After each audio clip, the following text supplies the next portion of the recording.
What's up? What's up, everybody? Welcome back to the AM, guys. Welcome back to 5 Minute Rants. I'm your host, Michael Abernathy, and welcome to the show predicated on the journey of life and business. Hey, guys, real quick, would you partner with me in changing lives?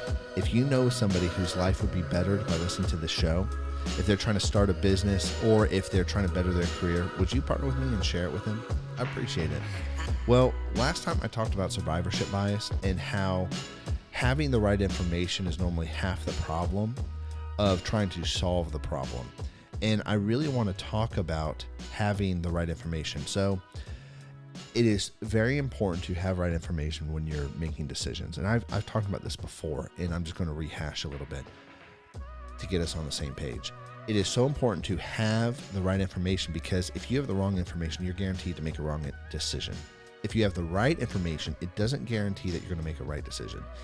And half the journey is to collect the information you need.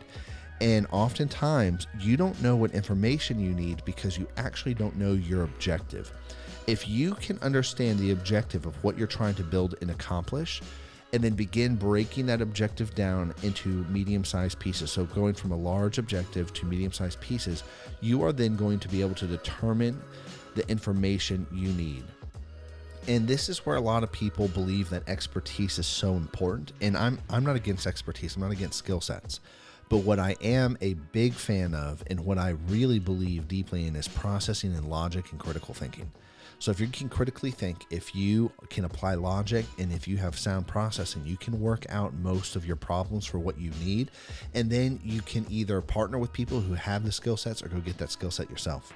So let me give you an example of this. Information gathering is normally the first step in actually building anything. What do you actually need to build? Why are you building it?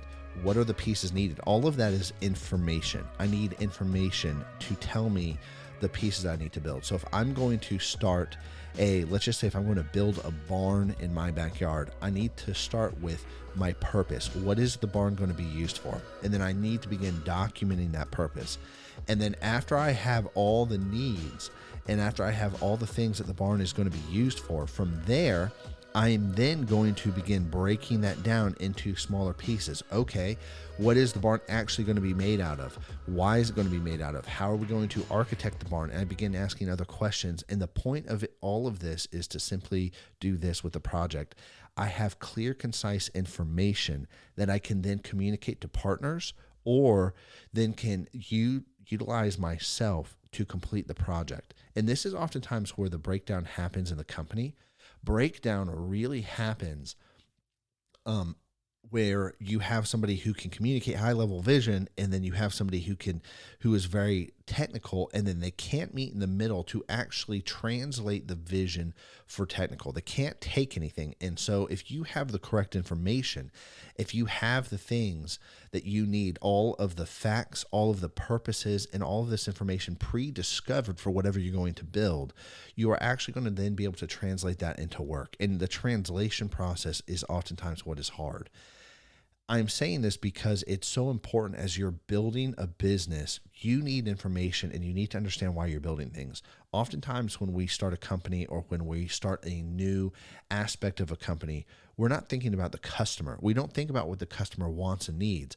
We're thinking about how do we make money? Well, that's only half of the equation.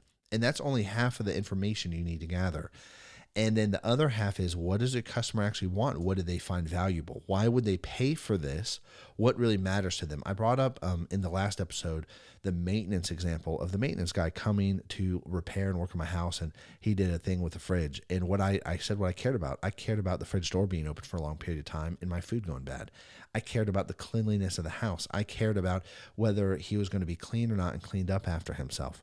I've used the example of a plumber coming to a house a lot of times. The customer cares about whether you're going to vacuum and sweep and clean. They don't care about what type of pipe you're using. That's why they partnered with you for that technical knowledge and skill set. But they also partnered with you to trust you to take care of what they really wanted, which was the house being clean. You're friendly and personable and talkable. But all of that is information you need if you're going to build this up front.